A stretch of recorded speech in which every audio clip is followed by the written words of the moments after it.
Hello, good morning and welcome to our transmission right here from Zongo Junction, Medina. This is Net2 Television.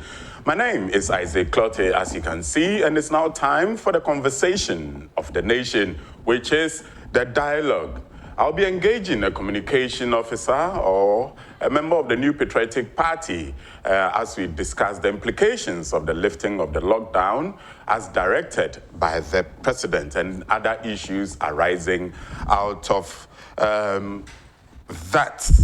This morning, before we look at the newspapers, we also have to update ourselves with the number of cases of coronavirus trending both worldwide and in Ghana. In Ghana, so far, the updated figure is still 1,042 cases of 1,042 positive cases. And of course, 99 recoveries and 9 deaths. Worldwide, we are currently, of course, he updates almost every half an hour, but currently we have 2,478,634 persons who have been positively tested for the coronavirus. We have 651,736 persons also making recoveries. I guess the figures for recoveries are slightly inching up. So there's a bit of hope coming from the figures. And sadly and unfortunately, we have 170,389 deaths worldwide. Right, so as we get ready to begin the conversation for the nation, let's take a look at what the newspapers say this morning. Guess we'll be kicking off with a look at the new Crusading Guide. On its front page, it says, TUC backs Akufo-Addo over lockdown ease.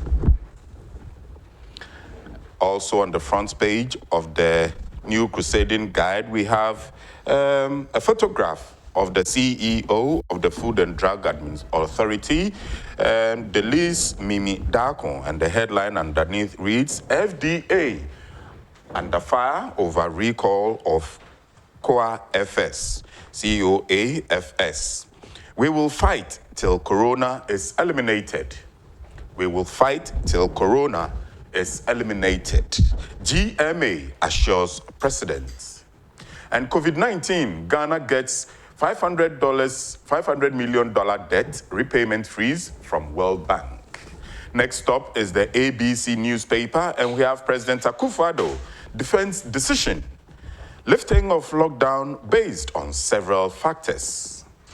Cocoa Board confident of annual syndication despite COVID-19.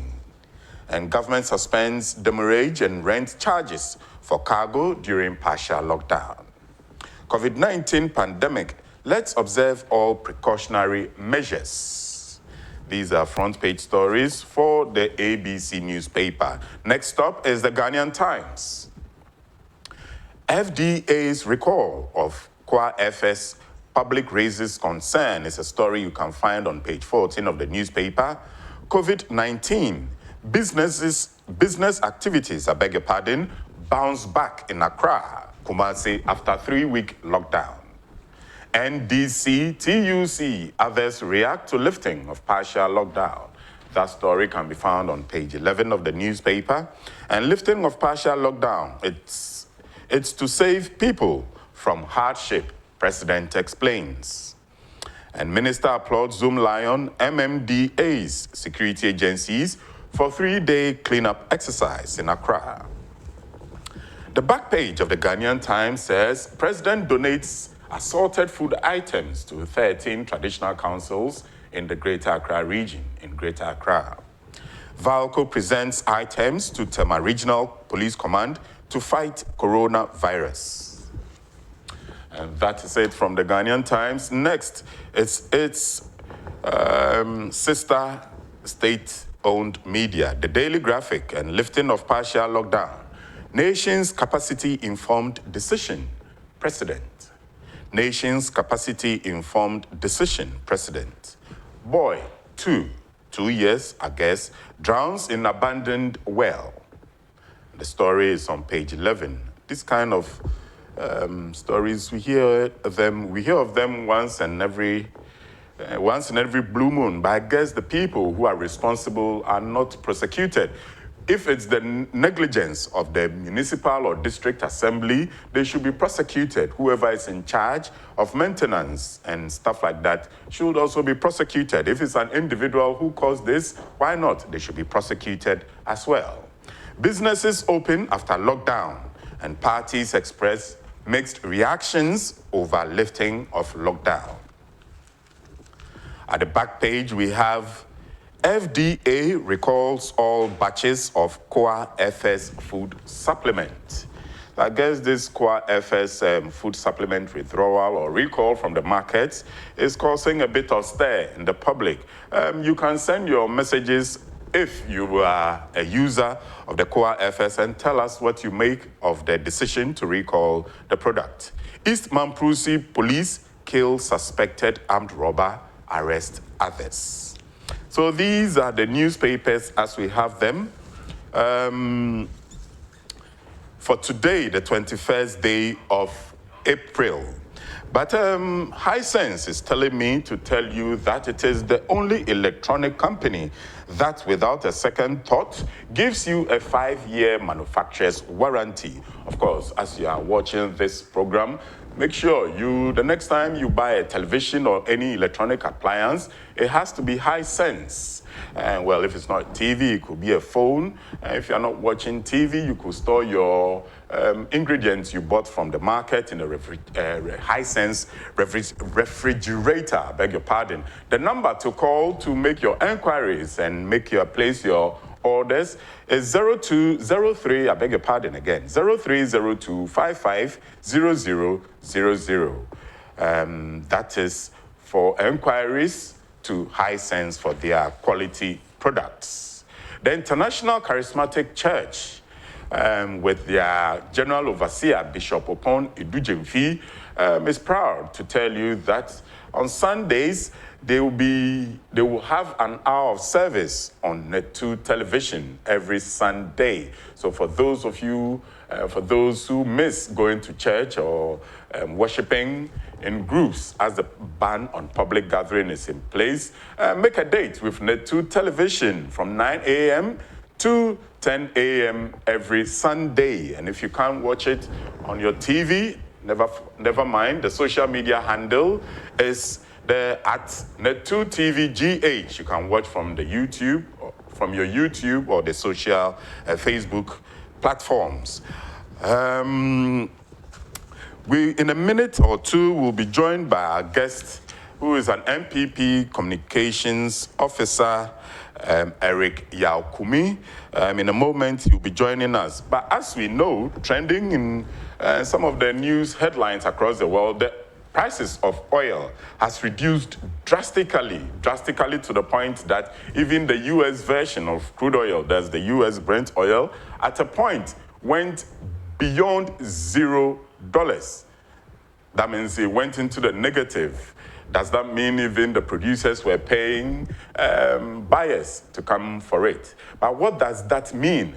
The drop in oil prices. I'm also telling you, or I'm asking you of your opinion on the Koa FS supplement, food supplement, if you are a patron of that product, and what do you think of the recall? Because a lot of people are having issues with FDA's recall. But let's not bash FDA too much. They are the government regulatory body in charge of making sure we are safe on the things we consume and patronize. So their directive, even though it's stirring a lot of controversies, may be the right thing to do, but I'm not too sure. You can send your opinion on that to our WhatsApp line or WhatsApp number, Facebook comments, or you can comment on our YouTube channel. Of course, today our transmission also includes Aquaformre, where Albert will be bringing you what's happening in the world of agric in Ghana, especially during the partial lockdown. So these and other programs will be our highlight for today. Do I take a break? Have I been told to take a break? or just pick phone calls? All right, so we'll be picking your phone calls on 0240-550-899, and the issues are, we're still discussing the lifting of the partial lockdown, what you make of it, what businesses are making of it. We would like to hear from business owners and people who have their own business and what the lifting of the ban means for them. Also, if you're a user of the Core FS product supplement, food supplement, and you think government or the authorities clamp down on certain batches of the product is beating your imagination, you can also make your comments heard on 0240-550-899. I've been told, okay, do we have our first caller on the line? Hello, good morning. Hello, good morning. Okay, looks like we lost that caller. We are taking your calls. You can make your comments on the lifting of the ban on the lifting of the partial lockdown. I beg your pardon. I think we have our first caller now. Hello, good morning. Good morning. Oh, Peter. Uncle. You know, okay. What oh, ring up. Well, chief, you can lockdown here, but I can't remember my lockdown here. What did you? Oh, fine. Oh, Obomode Ochiremi fe loba tikova inage ichun ya no juba. Alimanga honorable Ebenezer Dina na ti abipa Central MP. Ke honorable ni ania. Egbo Obomode wa lockdown e bale. Ifoli bi kun ya woni okepe wo yi ngenu ma jole. Egbo Obomode akelele etu ake ichun Ghana bi ai. Ichun wo melu wo yu e ju no kiti bi no le. Ma job. Mr. President, you can expand back about release Kumi I am mom. Okay. Yeah, can I be fair? Monan Lapo Nake. Libby began to look at the chef by here, ma. Was at least at a 2 weeks Africa. Only Okana when God would domo, what she domo to bar. A couple of Mabi, many you in the kind of business every year. Got the elsewhere over 3 months. I'm a time water bill. I'm a time light bill. I'm a time no, what part of my yellow pie? Well, let me one day, Leo Jimmy. She won't acquit because when I can be a can look down, Sunday at least Sunday young. She won't be young. Okay. I'm not quite able to bar. Big can to knock a fish here. I may not prepare. Only la attack again. Me and Wabash. Kodima apple not padi. You may near the 2 million Bujabutua, America, la Kuno economy. I Saloma Yabra of yeah. Okay, Uncle, one double shinwa commentary no how Lebanon. So my brother was saying even though he extends his greetings to the president and the government, he slightly disagrees with the lifting of the ban on the partial lockdown. He thinks even in the Western countries, they are adhering to the partial lockdown, which could help them. And that was his opinion. What's your opinion? 0242-500-899 is the number to call. Hello, good morning. Good morning, Imbra. Uncle, good morning. Father, KB. Yes. Oh, United States of Ashawa Midway. Okay. All right, Bra KB. Let's hear you. Minga listeners, Micha, viewers, Mingamo Chamo. Imbra. And manga papa Nana Jumaya complete 6. Ngamo Chamo. Imbra. Yes. I believe border. That believe border. That be a believe border. Oh, pure business. Bana akashi lockdown there 3 weeks there. Bemeni to ame jeshomo moko ye. Inye ba di bonu ko yi. Le den che ta oni ahon e pure water. Alo e ta oni ahon e gari ni ani na nu ku ni. Fi ale bile akashi baba di bo shikaku akashi. Come on, na ka ba ha ni ni e. Come on, independent square. Ka de lebi ka ta gbetemi. Ni baku ame ye la mi. Ni agbele ni na hu bebe ria ka shi ko isana ka tu ita patai. Ni ta oni be madi lo. ni aya dia na on mo ko chiche ma amanfo no obi a na enya ya da omampenyi wa ya de so far as one bio border no because you see area ni free baby na eba nti so far as one bio border na we see yen amanfo no yen ye adwuma ne yen che market atama bra atama market ye bi market hwe say na amanfo struggle to on benya ade on bedi omampenyi wa ya de so far as one bio borders ni there it has the borders need there stand to move you so yeah you amai no no nye adwuma ada ti dey na say abie border yeah lockdown no yeah binti amapenya yeah there why there. Okay, thank you very much, my brother who contributed. He supported the decision to lift the ban on the partial lockdown. 2 more calls and we join my guest in the studio to continue the discussion. 0240-550-899. Hello, good morning. Hello, good morning. Okay, I don't seem to have a caller on the line. 0240-550-899 is the number to call. Hello, good morning. Hello, good morning. Good morning, my brother. Can I have your name and where you're calling from? Yeah, my name is Munkela Jonas. I'm in Medina. All right, my brother from Medina. What's on your mind? Okay, let me use this opportunity to salute my MP, Honorable Waniface Abubakar Sadiq. Right. The man has had sleepless nights over this period of coronavirus outbreak. No wonder the man has been tasked to go unopposed.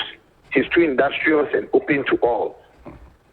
My brother, I think as Ghanaians, we must applaud the president of the land.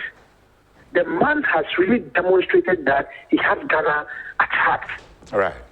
You know, all the plans, initiatives, and policies that are being rolled out, you could see some substance in it. There's substance in it, devoid of politics. This man, initially, NDC led by Akando, were on the neck of the president, go and bring out indicates from China. But the man stood his ground and put Ghana first. If he had brought these people in the country, all that would have happened. Secondly, the man in the midst of the whole thing has come for our own good. He didn't just allow it, as Muhammad did an Ebola period, and then do so for 4 years. Do so is more than Corona. There wasn't a single relief item. There's free water, there's some part of electricity to enjoy it free, hot milk distributed across the lockdown areas. What again these NDC people expect from President Akufo-Addo? So I could see that the dead goat who is dead and dead forever. Okay. All right.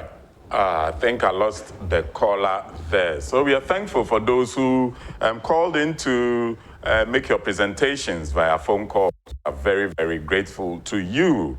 As we come into the studio, it's my pleasure to introduce, I like his smile, Ernest Kumi, a member of the New Patriotic Party's communication team. And we are coming to dissect the issues falling out from the decision to lift the ban on the party.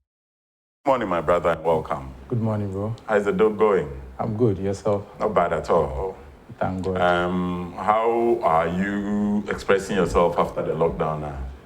Yeah, I think it's been good so far. Were you really affected by it? No, not really.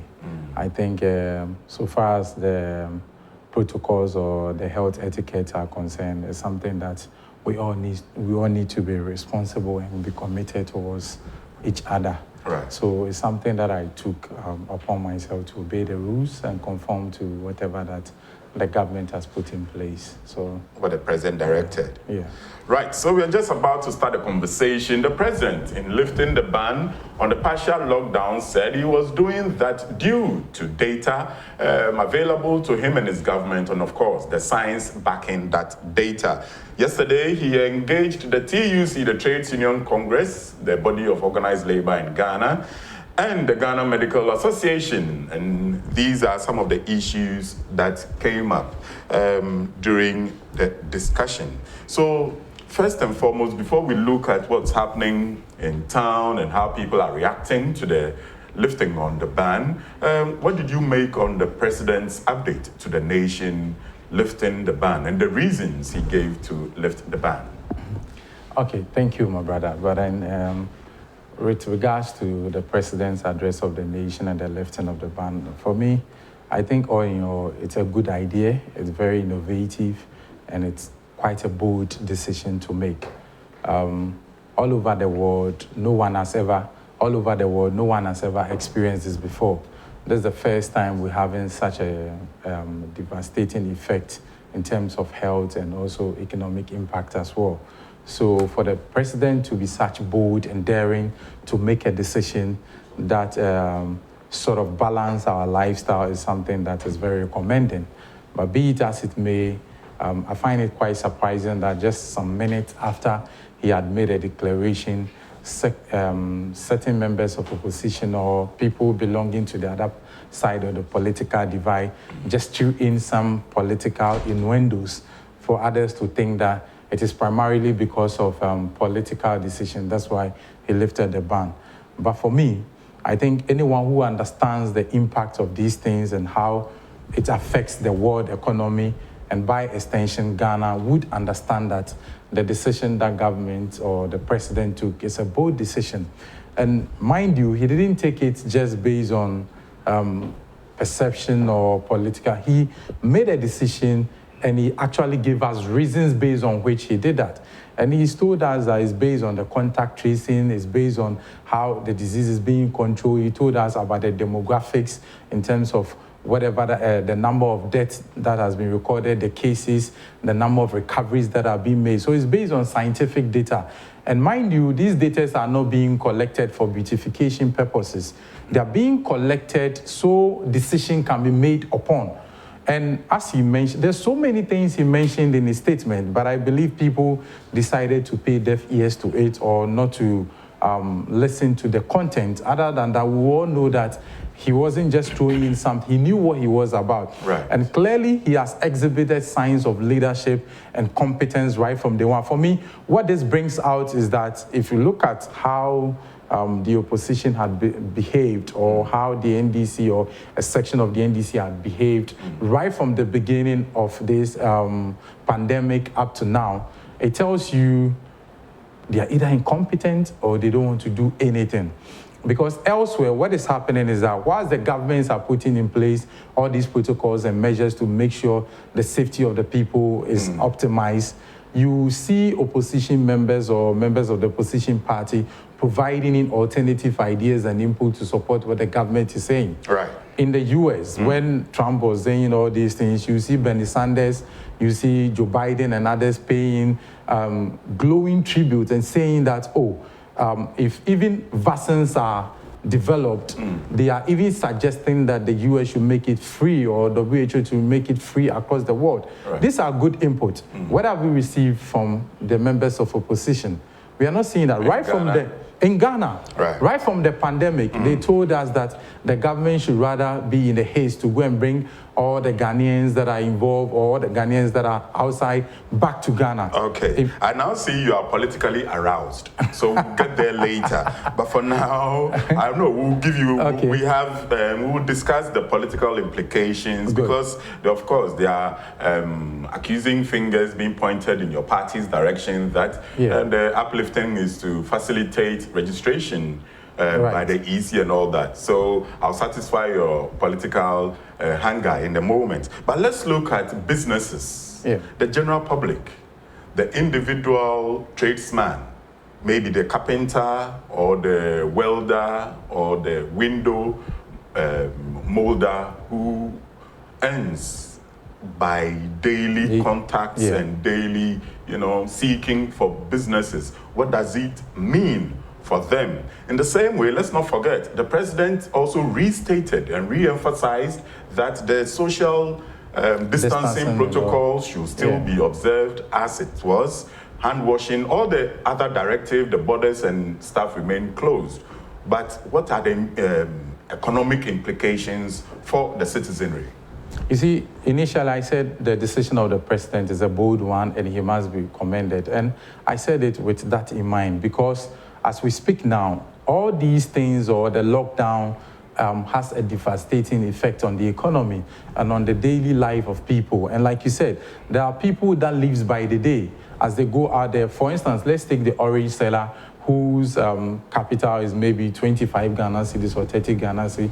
The other time I stopped an orange seller and bought an orange. I asked him, what is the cost of the entire oranges? He said, 25 Ghana cedis. How much profit do you make for the day? She said, 5 Ghana cedis. You get it? So this person lives by the day. As soon as she earns the 5 Ghana cedis, that's what she lives with. So if this person is locked up in a room for 3 weeks, you and I could tell that this person would definitely suffer or would definitely struggle to make ends to meet in a day. Right. So such persons or people that earn or lives by the day will definitely struggle by the lockdown.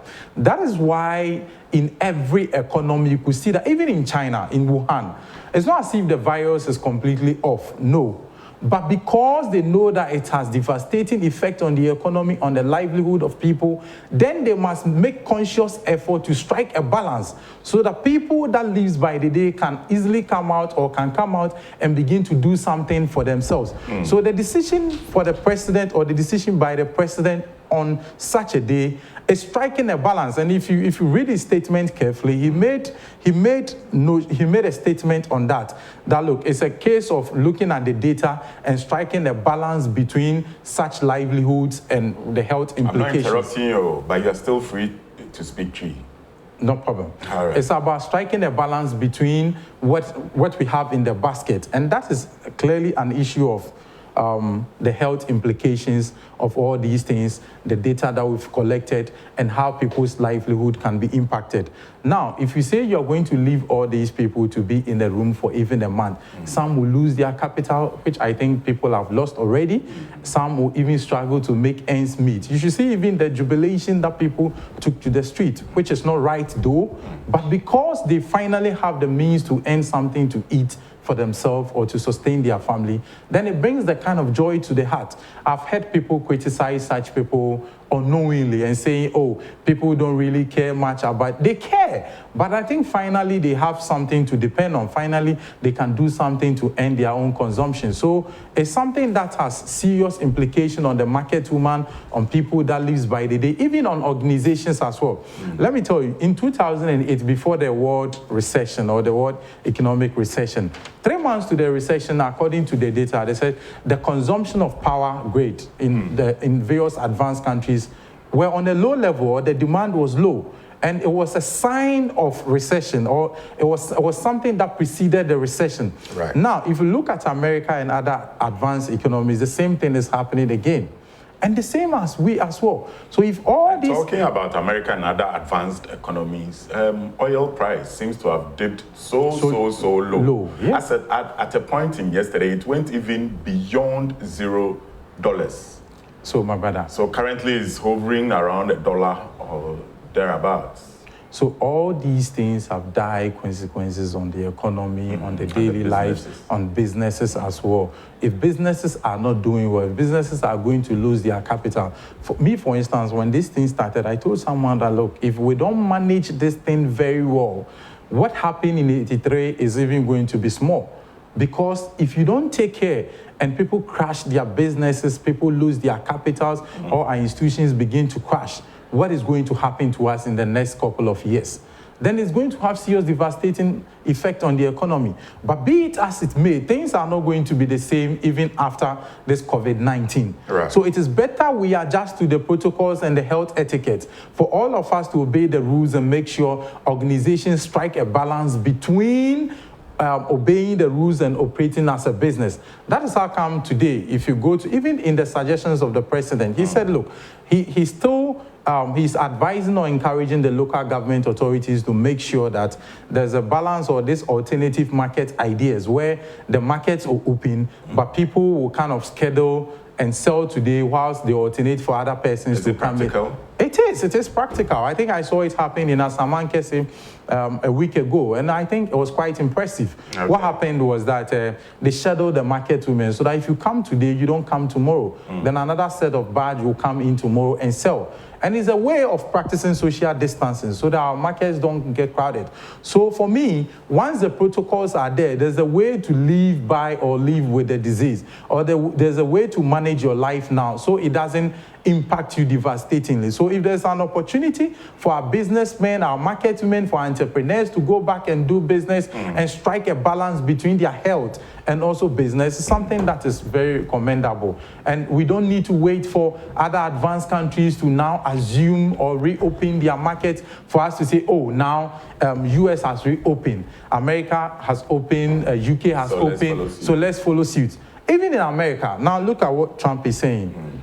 As a month ago, Trump was saying that they were going to test people with antibodies and make sure that such persons who have been attacked by the disease and have recovered as built-in antibodies and their immune systems are strong. He's about to open up the markets for them to go out there and work.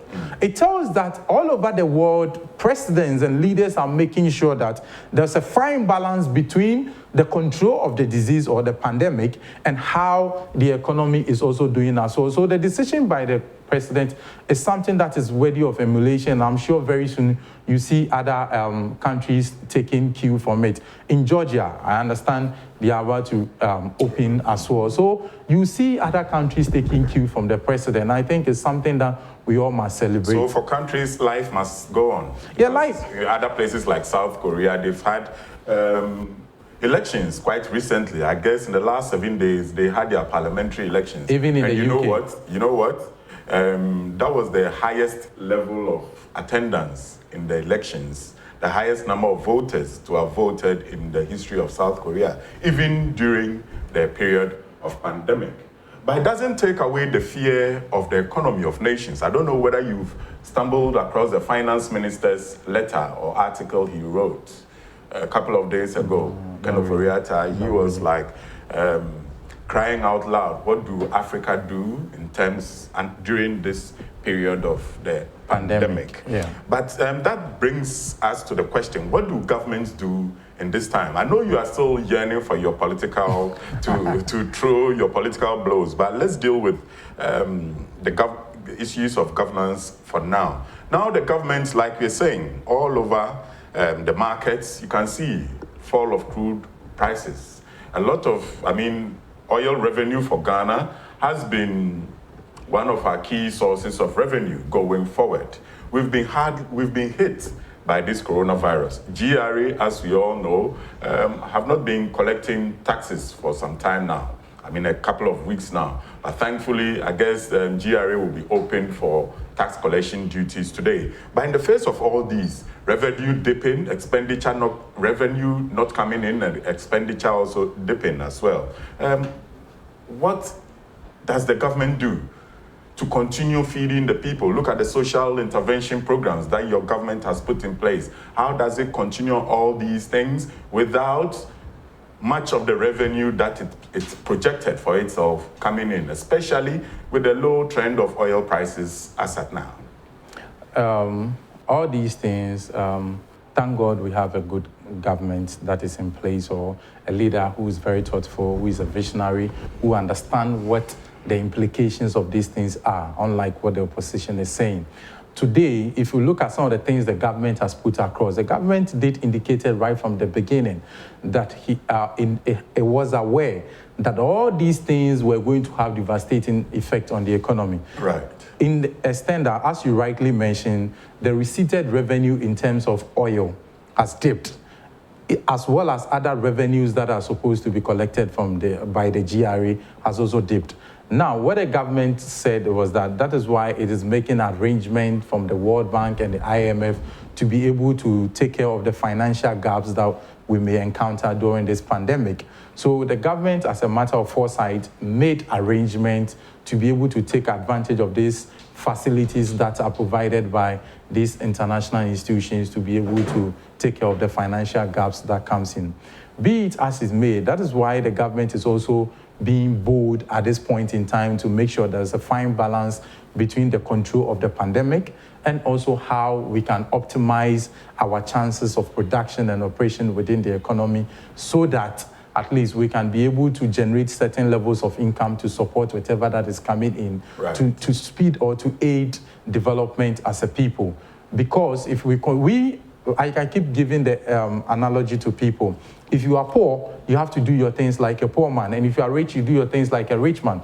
We cannot behave like America or any other advanced country that have buffer stocks and other. Even at that, they are also facing certain level of criticism because their buffer is depleting. So it's about time you strike a fine balance. So the government, as a matter of timely intervention, has reopened up the market for us to manage the pandemic and also grow the economy or take up the pieces together and move ahead.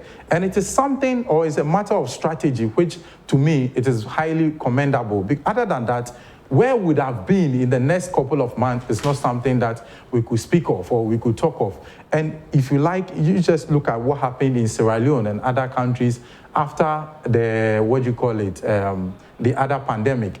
What happened was that when all these things or the disease had been eliminated, the people were grossly poor. There was nothing happening within these economies, and they now have to start afresh.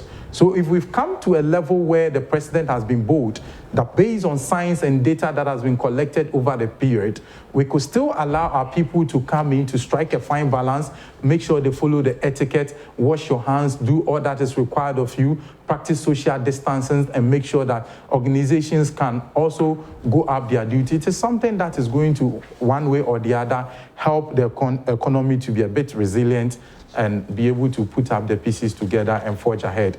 As we speak now, though the lockdown has been lifted, it is not to say that everybody can go out and do whatever you can. Right. Organizations are strictly monitoring and making sure that people are adhering to the protocols. If you go to the bank today, you see that they have all these wash basins there and people are washing their hands, putting people into social distancing formulas and making sure that people are not piled up. If you go to our hospitals today, the aged or people above 55 years who are frontline health workers have been excused from their duties. Even people who are not medical practitioners and works within our medical facilities have been excused, and they are also in the houses where. So all those measures that the president put in place are still there. But yet the strategy is that we allow businesses to function, we allow production to go on, we allow things to happen within the economy so that the bits and pieces that we can generate to support the growth of the economy would be able to come together for us to forge ahead.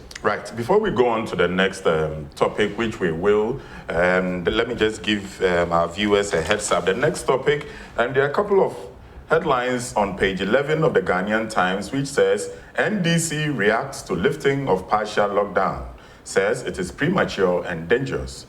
But TUC applauds government. So we'll be taking a look at these stories. But just before then, the living room is telling me to remind you that it is still open for business with their new drive-through service and express lockdown menu.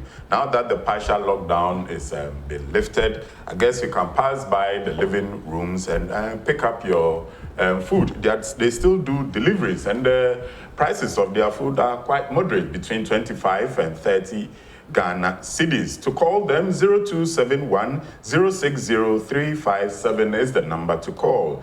Alternatively, another number is 0302 91 6494. Living room food is simply delicious. Franco Trading is telling us to tell you that even though the partial lockdown has been lifted, their online sales service are still fully operational, with their staff moving from house to house to satisfy their cherished customers. So whatever phones or phone accessory that you need, never hesitate to contact www.francotrading.com or call them on 0246 422338 or 0555 939311. Franco Trading Enterprise, phone Papa Fie. So right, now I've given you the heads up. I guess my guest is now licking his lips to really dig deep into this. Into the political Of course, into the political dish this morning. So NDC reacts to the lifting of partial lockdown. He says it is premature and dangerous.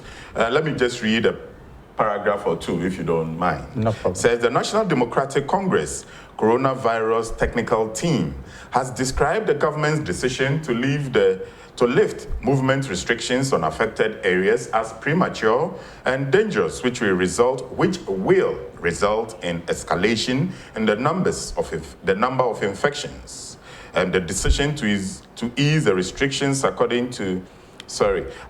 in a statement by Prosper Bani, chairman of the team in Accra yesterday, he said Ghana does not meet any of the 6 criteria stipulated by the World Health Organization as a basis for lifting restrictions on movement to combat the disease. So this is from the chairman of the NDC COVID-19 team. Relatively, the communications officer, the national communications officer for the NDC, Sami Jemfi, has also chided President Akufo-Addo for suspending the ban on partial lockdown in Accra and Kumasi. He also, in a statement, said the decision was politically motivated and aimed at making space for the Electoral Commission to compile a new voters register for this year's election. So from one single entity, which is the NDC, we seem to have 2 statements. One is saying the lifting of the ban will escalate the number of infections, so the president's decision was premature. And Sami Jemfi is also saying it's totally premature and lacks scientific basis, and most of all, is politically motivated to allow the EC to conduct some clandestine registering processes. Boss, over to you now. These opposition do nothing people are only exhibiting. If they do nothing, you wouldn't be talking about them this morning, is it? They're only talking, they are doing nothing. Oh, they do nothing, yeah, but talk everything. That's why I call them opposition do nothing. Okay. You understand? Right. They are only giving out rhetoric statements, not based on anything. Right. Because whatever you read, I was expecting to see alternative. I was expecting to see that. I just read a few paragraphs, so possibly it could be in the I have also read it. There's nothing in there. Yesterday I read their statement. I heard Prosper Bani speak on radio station. It was actually based on nothing. And they've actually exhibited their incompetence all this while. You know, even look at their COVID-19 committee that they put in place. What were their alternatives? What did they suggest in the process? At a time when the government was putting in place measures to make sure that the pandemic do not spread among the people or do not cause havoc within our system, they were asking rhetoric questions. None of them professed solution, or none of them gave even an indication or an idea as to the way for the government to proceed. Mind you, no one has ever experienced this pandemic ever before. So it's not as if there is an antecedent or there's something that anyone has done differently for us to copy or to learn from. In as much as the president said yesterday, we are going to manage this disease vis-a-vis our economic data and our environment and our culture all put together for us to be able to forge ahead. Our situation is not the same as another country. Therefore, you cannot use that as a base to say that because other countries have not lifted their lockdown, we shouldn't as well.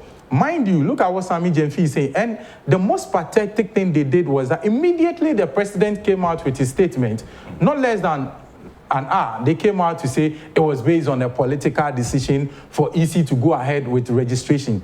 As we speak now, practically, there is a ban on political activities and social gathering. So how does that substantiate what they are saying? It tells you their statement is based on nothing. They are only interested in criticizing. And when you are only interested in criticizing without professing solution, then you are basically saying nothing. Or you are doing nothing. They should have actually told us, okay, what is expected of us, or what should the government do at this critical point in time? Because the government has told you that based on the demographics, the number of contact tracing we've done, the number of deaths, the number of cases that we have, if you look at the proportion or the percentage of deaths vis-a-vis the number of cases that we've recorded, it tells you that the government practically has a grip and control over what is happening in the country. That is why the president is saying that whatever that is going on, whatever decision he's taking at this moment is based on scientific data.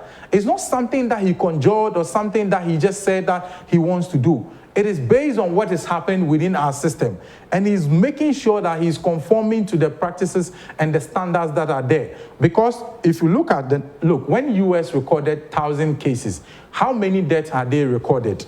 And look at our cases, over 1,000 cases. How many deaths have we recorded? If not anything, it should be able to give you an indication that there's something that the government is doing right.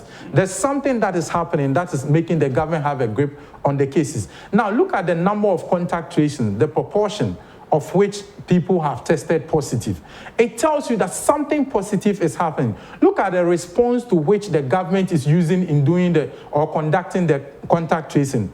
Now, just oppose that with what is happening in the UK and other places. Right. In the UK, no contact tracing is happening. In the UK, when these things happen, people report freely to the hospital and they are told what to do. In Germany, when this happens and people call, they tell them, okay, if you are not showing any signs of gross effect, then it is better you stay home and they manage you. These things are happening in other countries. But here, the government has been very proactive from day one, contact tracing and making sure that people are in isolation, people that have critical moments are quarantined and all this. And look at the number of people that came in, and the government have to put them under strict measures to make sure that they don't spread the disease.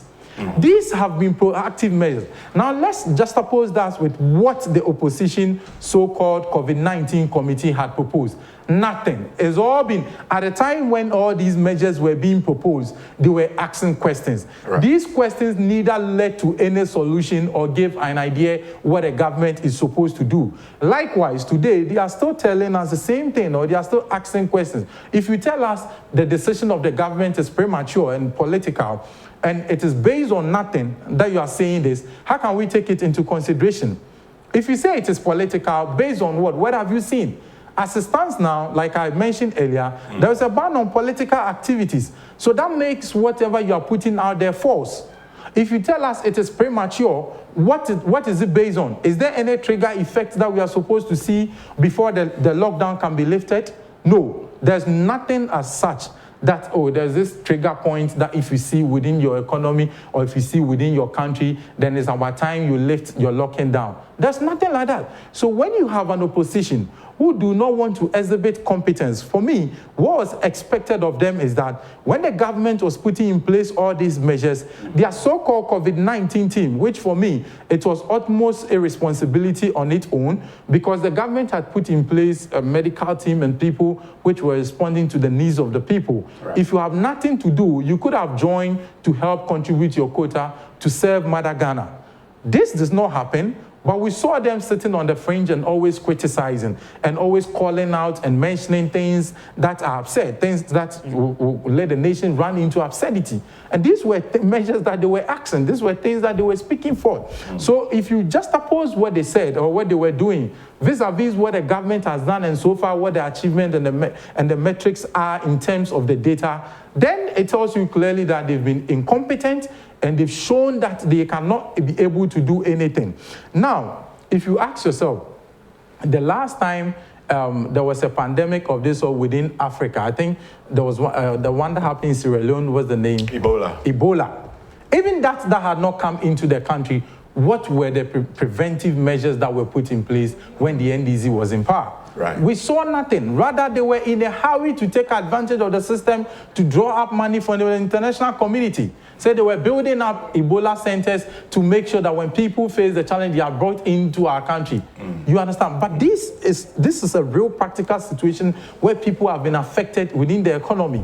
But the situation has been handled to the extent that look at the number of deaths that has been recorded. And look at the number of recoveries that is being made. Yeah. My understanding even is that this week there will be a lot of recoveries as well. And that goes to the credit of the government and the medical teams and our frontline workers. And I expect the opposition to rather laud the government and the other frontline workers for such a bold decision. And not to come out and tell us, oh, it is based on political decision. As it stands now, the government is not making any political decision. Our party has not made any political decision or taken any political interest in the economy as it stands now. So it's not politically motivated? It is not.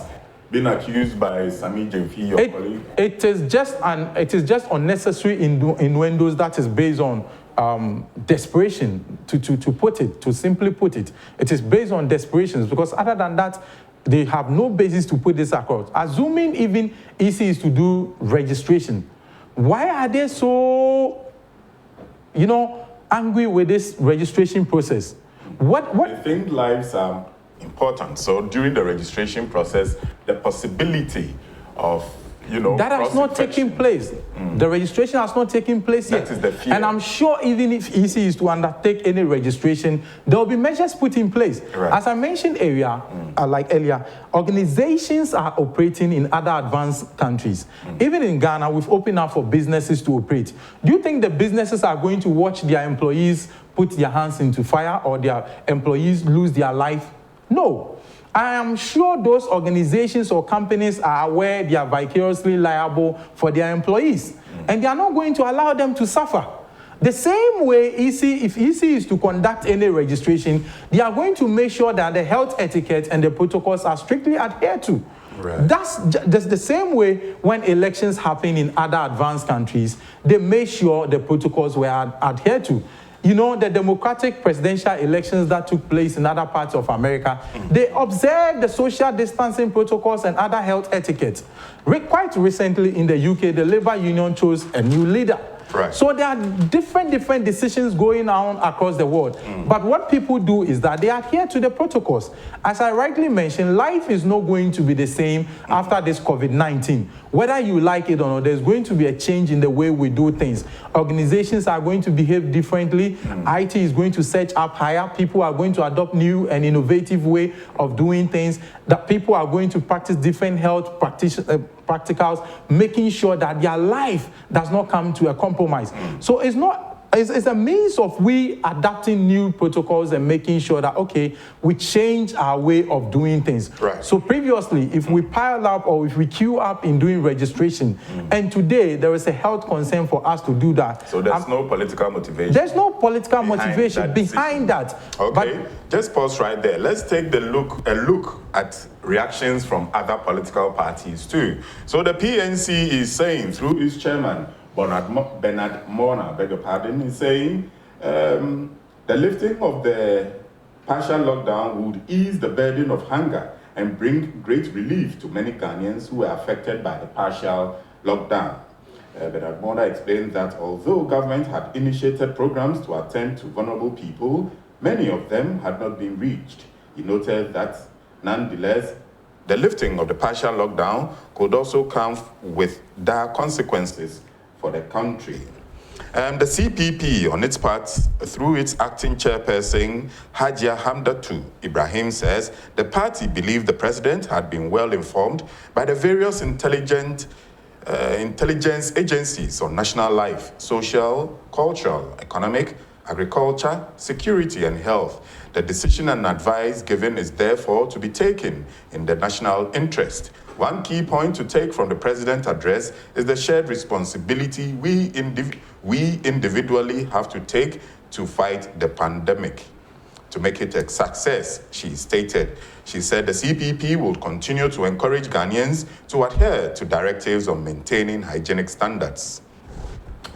The Progressive People's Party, the PPP, on its part, through the General Secretary Murtala Mohammed, said the party could not fault the government for the decision to lift the partial lockdown.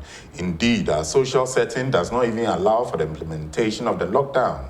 We cannot fault the government for its decision a day after the announcement. And then, of course, we have the NDC's version, which I've read earlier, Already. two different statements.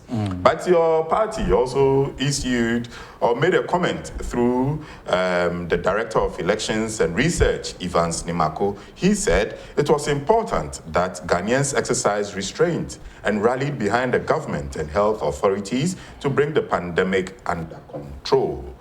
And you don't agree the NDC's? Yeah, that's why I call them do nothing. That. I call it, because if you look at the position of the CPP, the position of the PPP, and the others, with exception to Bernard Mona, who wouldn't state anything different from what the NDC is saying, you could clearly tell that everybody understands the collateral effect on Bernard Mona is PNC.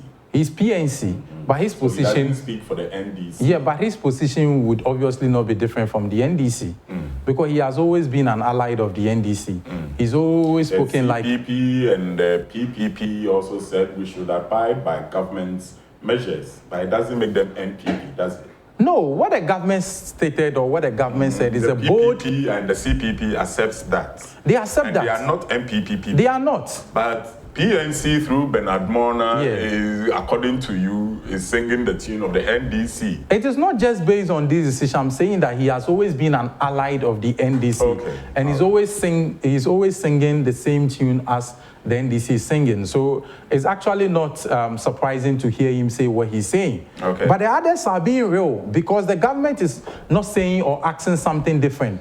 What the president is asking or what the government or we, the NPP, is asking is that for us to be able to have a grip or for us to be able to win this battle, it requires the commitment of the people as well as the commitment of leadership. Leadership over the period has been very bold. Leadership over the period has adhered to whatever that or has been committed to every measure that it has put in place. When we said we were going to provide interventions and when we said we were going to support the poor, we have done all these things. What is also expected at this point in time is the commitment from the people. That is, if you lift up the lockdown, it is expected that the people will also adhere to the social distancing protocol. People will wash up their hands. People will practice all the health etiquette and make sure that the disease is not spread across the nation. And I mean, that is something that anybody can ask for. And CPP is asking for same, PPP is asking for same. We, the NPP, is also supporting the government to make sure that we prevent the spread of the disease across Ghana. But look at what the NDC is saying. They are not saying that. They are only telling us political rhetorics and telling us that, oh, based on nothing, they expect that it is based on political decision. Be it as it may, even if we are to accept that, what is it based on? What political activity is currently ongoing for us to say that it is premised on that? And are we saying that at what point are we expected to lift up the lockdown? Let me tell you what is happening in America. In America, it is expected that the disease is going to have a trickle-down effect as far as maybe August, September. Are you sure they are going to wait till August, September before they reopen up the economy? You wait and see. And why are they saying so? Are they always saying that we should always wait to copy from others? We should always wait to emulate what others are doing? When the lockdown came, they criticized it that it came in later than expected. Now that it has been lifted, they are criticizing that it's been lifted earlier and prematurely. What is it based on? Always their inputs are based on nothing and doesn't have any alternative ideas to support or help the citizenry. So it's not something that we can work with. But what we can work with is to make sure that whatever the government has for us, because it is working, we will adhere to it and be committed to it as a people and make sure that it works effectively. Right. So we'll be taking a quick short break, but before then, let me take a few messages, and this is from Georgina Bonsu. She says, good morning, watching you live from UK. Good job. God bless you. God bless you too, Georgina. This one says, Bukala Jonas Ediya. In fact, I dislike NDC style of politics in this country. In 2004, after President Kufuor discovered oil, they said it was Ajungo. NHIS was not feasible. JM and NDC said free SHS was impossible. But in all these, the NDC enjoys the lion's share. Now, out of coronavirus, President says water and electricity is free. But NDC opposed to it. So I throw a challenge to them. Resist enjoying free water and electricity and also refuse the lockdown ban. Final one, this says, good decision to lift the restrictions. The country, per our economic structure, cannot afford to lock down the country for 3 months, as many would have wished. There are several people in the informal sector who make ends meet by the work they do. They couldn't have stayed home for weeks when they rely on what they do for a living. Kudos to President Akufo-Addo for taking this bold decision. So for those who can't live at home for weeks, never mind. Living Room is saying they are open for business with their new drive-through service and express lockdown menu. So you can access their digital menu whilst you make your way to pick up your food. The price is quite moderate, 25 cedis, between 25 cedis and 30 Ghana cedis per meal. To call them and inquire about their food, the number is 027 106035 and 030-291-6494. The Living Room says they are simply delicious. So whilst eating your food, you can make your orders for mobile phone appliances or accessories if your headsets are weak. And you can do that at Franco Trading Online Services, www.francotrading.com. We are taking a quick short break. We'll be right back. To television, transmitting live from the Hollywood building at Zongo Junction, Medina. We're having a conversation for the nation on the dialogue with Ernest Kumi. We've been discussing issues pertaining to the implications on the lifting of the partial lockdown by the president. We've had a discussion at what the economic implications are. And of course, my politically charged friend who has also had his take on the NDC and other political parties and their reactions to the president's new directive of lifting the ban. But the directive doesn't stop there. It still extends the closure of border and still reminds all of us to keep our hand-washing protocols and social distancing protocols still in place. Just a quick update. The number of figures for positive cases in Ghana still remains at 1,042 as of this morning. I'm yet to see any update on that yet. With 99 recoveries and 9 deaths, unfortunately. Worldwide, we have 2,478,634 persons testing positive for the coronavirus disease, with 651,736 recoveries, and sadly, 170,389 persons losing their lives. I'm seeing a slight glimmer of hope in the number of recoveries. So I think the rate at which the recovery worldwide, is improving seems to be a good one. Back into the studios, Mr. Kumi. Yes, sir. I know you were going against, hitting hard on the politics of today or your political opponents for maybe having different opinions from what your party has. But going forward, in the next couple of days, what should be the national psyche towards the fight? Well, the national psyche towards the fight is that people should be committed towards their own health and be responsible towards others. Why do I say people should be committed towards their own health and be responsible towards others? Whatever measures that the government has put in place is for our own safety, right, and to make sure that we don't live under extreme hunger and poverty. So if the government is safeguarding us and making sure we don't live under extreme hunger and poverty, then it is up to you and I to make sure that we take our own health serious and be responsible towards others. So if you exhibit signs or if you begin to see things differently within your body, then it's up to you to go to the hospital, test, and make sure that you begin to distance yourself and you begin to isolate yourself from others and make sure that you prevent the spread among you and your family and people that come close to you.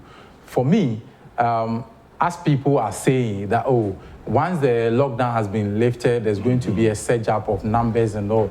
It's not just the surging up of numbers that matters, but it's about what we do that prevents the spread. It's about what we do that prevents the number of deaths that will happen within the system. That is what matters. Okay. So the government has shown its commitment. The government has come out to make a bold decision. Yesterday, from the president's encounter with the medical association, right, he showed clear leadership and he was very confident. He told them, look, this is the decision that we've made based on science and data, and we want you to support. The medical association have also pledged their support to make sure that whatever the government has put out there works for us as a people. Do they have a choice? They are doctors. They are supposed to be at the forefront. Yeah, they're supposed to be at the forefront, but they also know very well the implication or the devastating effect that it has on the economy. Right. So they are ready to support.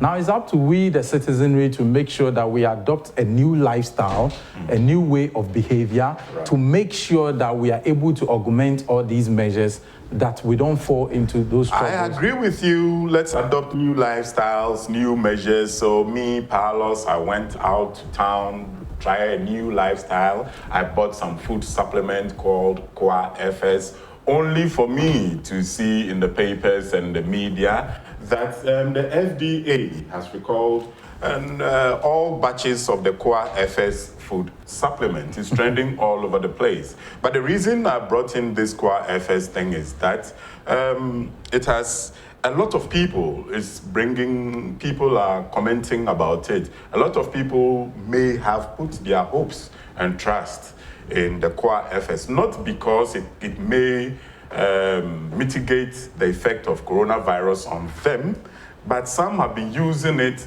for, to boost their immune deficiency or within their bodies. They've been using it way before, and nowhere did FDA come out until today, when it seems they're on the threshold of a breakthrough. That is the Kwa FS. Maybe I'm just one of those mongers of rumors, but what do you make of this? Yeah. I don't want to be a conspiracy theorist, but what do you make of the FDA decision to recall the Kwa FS food supplement? I think I've been reminded to speak cheese, so I have to change. Okay, yeah, Kwa. Okay, so the mechanic said Kwa FS, no? You do like. A man for baby at all. A man for baby at all. With the boost your immune system. Yari buy no. Makasa or other network or some Makasa. Look, a new quantity it's now a chain. A man a drew for fee, a different country, be bar and Sunday that's area. Ghana ya high way your different traditional medicines or herbal medicines are this and call for yare. And the same I have been doing now and I'm nam so I sa Kwa FSC. And before yari beba nyana and call for a yusu. Ain't a Koban is saying and then call for you. I think the only Koban is saying there, okay, my main kind baby small place in the story where maybe it will educate us why the FDA took that decision. The Food and Drugs Authority, FDA, has recalled all batches of Kwa FS food supplement manufactured by the Kwa Herbal Center in Cape Coast and registered by the authority as a food supplement. The authority said the recall was as a result of laboratory analysis on samples picked from the market and the manufacturing facility of Kwa Herbal Center in Wusukrom near Cape Coast, which showed excessive microbial, mold, and yeast contamination. In a statement issued and signed by the Chief Executive Officer of the FDA, Delise Dakon, the authority said the samples were also contaminated with E. coli, which must be absent in all medicinal products. This makes the product substandard and therefore not recommended. The FDA is saying this after it has authorized the product as a food supplement, my brother. Wow, that's very interesting. And for me, it is not a good thing at all for the FDA to be telling us this at this point in time. It sounds like Bruno. I'm hoping that it is that batch, maybe a certain And even batch. if it is that batch, I mean, the approach is bad. Okay. Because what you do is that when you put this across, it takes away the interest of the public from this medicine. You understand? He said, this badge in Kwampa, you should put in place mitigating measures, and also you should show them the right proportion of those your friends and chemicals or elements to make sure say they are able to come to the standard na so that on the next production you test it to make sure say if you are a do sa proportion now then you record these ones. But if you put out a general statement of this sort, now say it contains a certain element, a new one say a drew more. To me, I'll say my business I'm on, and I just hope say it's not one of those things to. I say FDA, so I'm more protecting a man for. I'm more to protect the majority of citizens who don't. Majority of the citizens have been consuming. Majority of the citizens have been consuming this already. What has been the effect? Whatever net losses has been recorded already, do they have any evidence to that effect? We've not seen anything like that. What I say? It's a name, so what will be woman? Ebiana, it is limited. Ebiana, it is limited to this specific production. It is limited to this specific production. Now, I was say, we make sure say, Ebia, very restricted our production. We know. Now, on the next level of production, what check here, we say every element is in right proportion. A bit me making sure say a bebo citizens ne ho buy. Now, say why nyenisa. Now say now to generally say we call it medicine now. For me, I think the way sometimes FDA handles some of these things, even though it's in the interest of Ghanaians, I sincerely believe there are local medicines, there are traditional medicines that can actually heal people, that can actually deliver people from these attacks or immune attacks. We should rather support them. We should rather look at the way we can put these ideas or energies together and come out with solutions. If we have local solutions, don't you think others will come and adopt it? For instance, what people take, they call ginseng, also ginseng. It's a local herb in China, and we are taking it here as well. There's a foreign medicine from the East. Today, if we also have other herbal medicines which is capable of solving our problems or solving our disease problems, don't you think other countries will adopt as well? So we should give the people the opportunities. Some our presidents came from the beginning. If you look at the Council of Scientific and whatever industrial research they call them, CSIR coming together. I think it's about time they come together with these traditional medicine producers and other things to be able to... So you are saying FDA could have used a different approach to be able to handle this. And they should channel such energies into being able to find solutions to our problems. All right. When is your birthday, though? My birthday is in December. December? How many months to go? Quite a lot. Quite a lot, about 7 months. That's unfortunate for you, but fortunately for others, they have their birthday today. And let's check who is celebrating their birthdays today. So Richard Danimle. This is coming from Opoku and all his friends, and they wish you, says, okay, let me read. I wish you good health, long life, and prosperity. Such a vibrant man. I like his pose. Yeah. Another happy birthday wish to James McAvoy, Scottish actor. I think I've seen him in a couple of movies. Yes. I've seen him in a couple of movies. Next, it's the same person. Okay, so those were the fortunate people who were celebrating their birthdays today. I thought, okay, not today. Anyway, so just before we wrap up for today, do you have any final words you want to share? Yeah, what I'll share is to tell the general public that we should adhere to the measures, the social distancing protocols and everything that the World Health Organization as well as government has put in place. Okay. We should make sure that, be it within the markets or the offices, we all practice all these things to make sure that we don't spread the diseases among ourselves. We should be responsible towards ourselves and other persons. Right. Thank you very much. And a few messages to go. Kwesi Reynolds from Agona Odobing is saying, can the military be brought in to ensure that social distancing protocols are followed, especially in our marketplaces? I have the firm belief that if we abide by all directives and the safety measures, we shall overcome this scourge. We shall surely be out of the woods soon. Nanaya is saying, good morning to you both. I'm watching from London. I like this program. It is very educative and simple to understand and free from political jargons. Well done, honorable men. Thank you very, very much, Nanaya. And just before I go, the International Charismatic Church, with their General Overseer, Bishop Opong Edu, it's reminding me to inform you that every Sunday on Net2 television, they have an hour of religious worship and service on Net2 television from 9 a.m. to 10 a.m. So make a date with me. You know, I don't usually go to church, but now I'm going to start joining the International Charismatic Church to worship and pray. I guess focus is over the moon today.